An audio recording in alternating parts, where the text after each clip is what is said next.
Salut, j'espère que tu vas bien, on se retrouve aujourd'hui pour une nouvelle vidéo qui va être ces lectures que je veux lire en automne.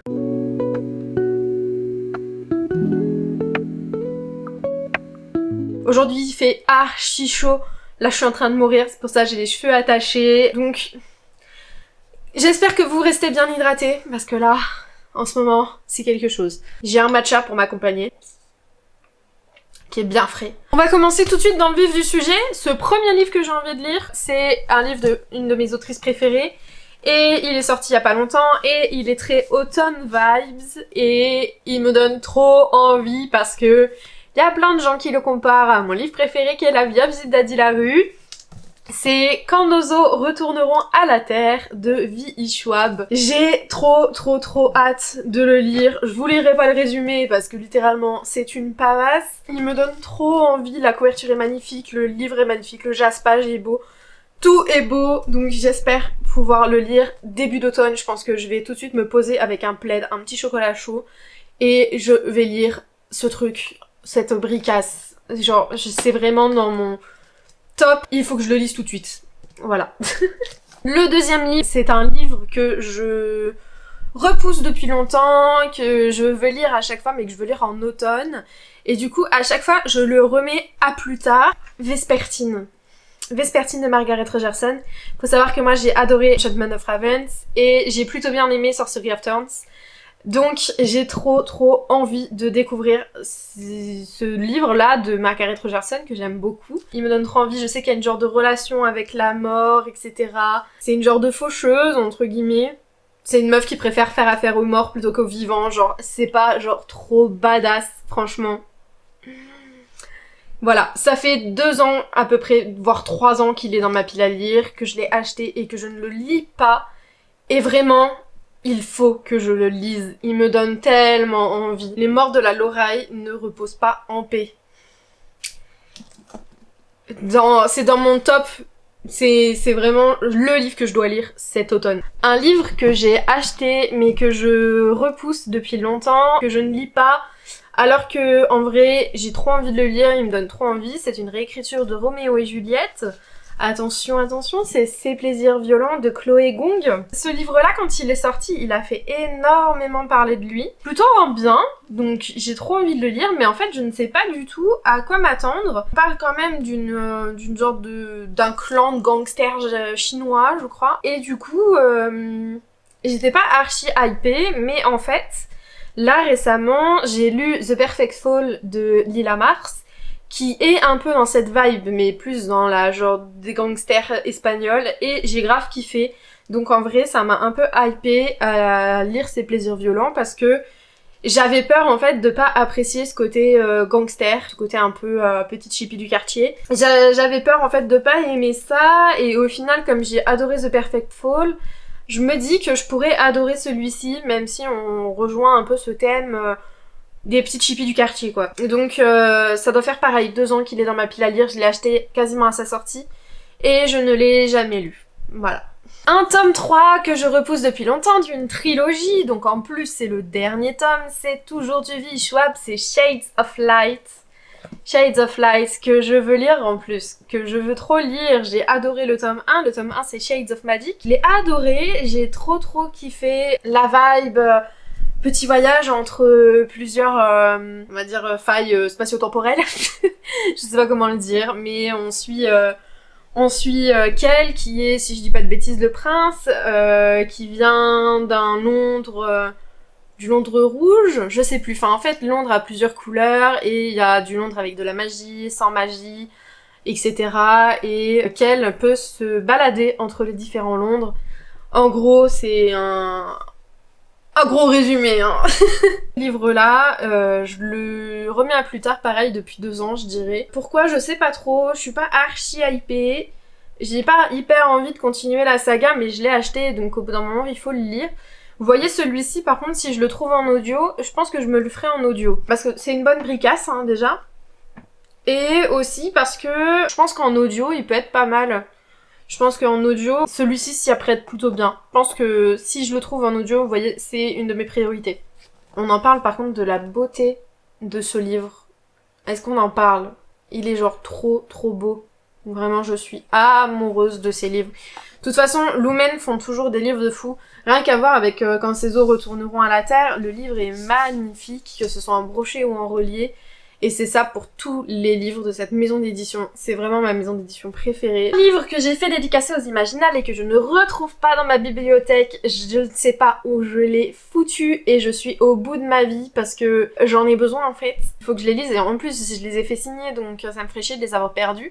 Mais je suis sûre qu'ils sont chez moi mais je ne sais pas où en fait. C'est The One Season tome 2. J'ai lu le tome 1 il doit y avoir 2 ans voire 3 ans. Je l'ai lu il y a archi longtemps et j'ai jamais lu la suite et en plus le pire c'est que je suis archi hypée par la suite parce que j'ai vu que des super retours et qu'en plus je me souviens très bien que Arcturus dit à Paige un truc en mode ouais si on se retrouve c'est que tout a mal tourné et genre ils se retrouvent donc j'ai trop envie de savoir ce qui s'est passé en fait. Je veux trop savoir donc il faut que je lise la suite, vraiment j'ai trop envie de la lire mais je ne sais pas pourquoi j'ai jamais pris le temps de la lire. C'est une de mes priorités, la suite. De toute façon là globalement, moi là ma priorité c'est de finir mes sagas et surtout d'avancer dans mes sagas parce que en fait j'ai tendance à m'éparpiller dans mes lectures et je n'avance pas en fait. Je n'avance pas et le problème c'est que après j'oublie.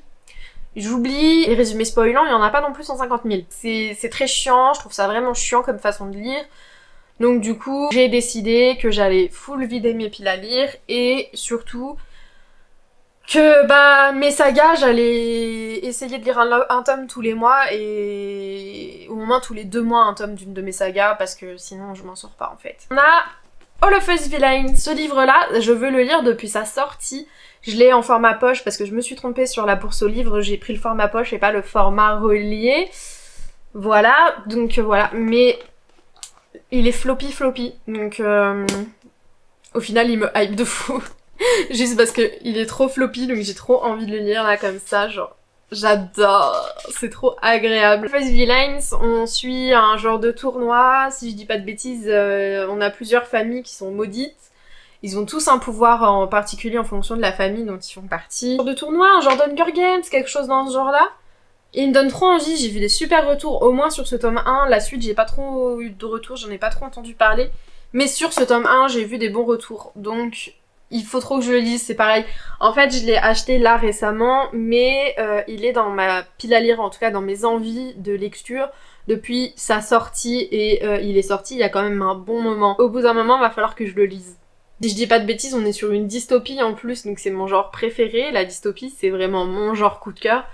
Donc, il faut lire ce truc-là. Voilà, c'est obligé, je dois le lire.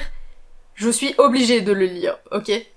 On a un livre que j'ai vu pour la première fois en librairie. Je suis tombée dessus à un moment où je voulais acheter des livres. Au final, je l'avais pas pris. Mais j'ai vu des super retours dessus, donc il m'a un peu re-hypé. C'est When the King Falls. Je vais vous lire le résumé parce que j'ai pas le livre et je ne le connais pas du tout pour le coup. On va voir un peu de matcha en attendant. Alors, When the King Falls, il est noté 3,89 sur Goodreads, donc c'est plutôt pas mal. Là, j'ai l'édition en allemand.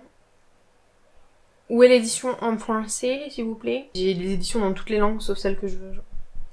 Bon, j'arriverai pas à vous avoir le résumé, hein. On est au moins sur une duologie, je sais pas s'il y a d'autres livres, mais sûr on est au moins sur une duologie, si je dis pas de bêtises, c'est une humaine qui marie un vampire, le roi vampire même exactement. C'est pas plus, moi faut savoir que je suis team loup-garou, hein. Je suis team loup-garou 10 000 fois, vraiment ma vie pour les loups-garous, hein. Je vis pour les loups-garous. Il y a pas de livres, à part des livres de cul sur des loups-garous, donc du coup je me contente de livres de vampires, voilà.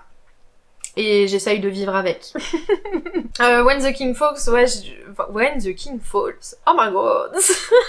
J'ai vu des super retours et il me donne grave envie. Faut savoir qu'en ce moment, moi, je suis en train de lire Vampiria de Victor Dixon, donc pareil, autour des vampires. J'aimerais bien qu'il écrive des livres sur des loups-garous, ça ferait pas de mal. Et j'aime beaucoup, même si c'est des vampires et que c'est pas mon truc, j'aime bien, en fait, retrouver un petit peu ce côté Twilight, un peu vampire et tout, c'est trop bien. The King Falls, il me hype un peu. Je sais pas à quoi m'attendre, pas que je serai déçue, et ouais, je sais pas à quoi m'attendre. Mais il me hype, et je me dis pour cet automne, ce sera trop bien. Et peut-être qu'après, je me motiverai à relire un tome de Twilight, parce que j'ai commencé l'année dernière à relire les Twilight. Et j'ai lu les 2 premiers. Voilà. Ensuite, c'est un livre que mon ami Maxime a lu. Je vous invite tous à aller voir la chaîne de Maxime Brooks parce qu'il a fait une vidéo sur ce livre. Ça m'a trop hypé et vraiment ce livre c'est le livre parfait pour cet automne, je pense. La vibe, la couverture c'est vraiment autumn vibes et il me donne trop envie. C'est Rewitched, une fille qui travaille dans une librairie, dans sa petite librairie, qui travaille pas sa magie parce c'est une sorcière hein, qui a de la magie etc. Et en gros, le jour de ses 30 ans, elle reçoit une convocation de son coven. Si elle ne prouve pas sa valeur, elle perd ses pouvoirs. Et on suit quand même l'histoire d'une fille qui travaille pas ses pouvoirs. Donc c'est un peu la catastrophe et je pense qu'elle a pas envie de perdre ses pouvoirs.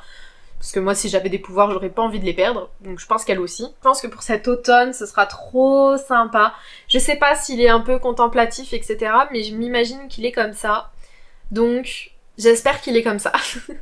En tout cas, on est sur 6, 7, 8 livres. 8 livres, je pense que je peux largement le faire. En tout cas, ça me prendra à peu près 2 mois. Si vraiment je lis un livre par semaine, donc ça va, c'est faisable. La grosse bricasse, c'est quand nous retournerons à la Terre et Shades of Light. Shades of Light, je vous dis, je vais essayer de le trouver en audio. Donc ça peut se faire je pense et je vous ferai peut-être un retour. Sinon n'hésitez pas à suivre mon Goodreads où vous pourrez voir si je les ai lus, si je m'y suis tenue et les notes que je leur aurais mis. Là j'espère tous les lire parce qu'ils me hype. Enfin en vrai je suis hypée par tous ces bouquins donc il faut trop que je les lise. Voilà. C'est pour ça que je fais cette vidéo en soi. En tout cas, j'espère que cette vidéo t'a plu, je te fais de gros bisous, j'espère que tu vas passer une très bonne journée ou une très bonne nuit. N'hésite pas à me follow sur tous mes autres réseaux sociaux et tout est en barre de description d'ailleurs. Voilà. Et je te fais de gros bisous, voilà. Bye bye!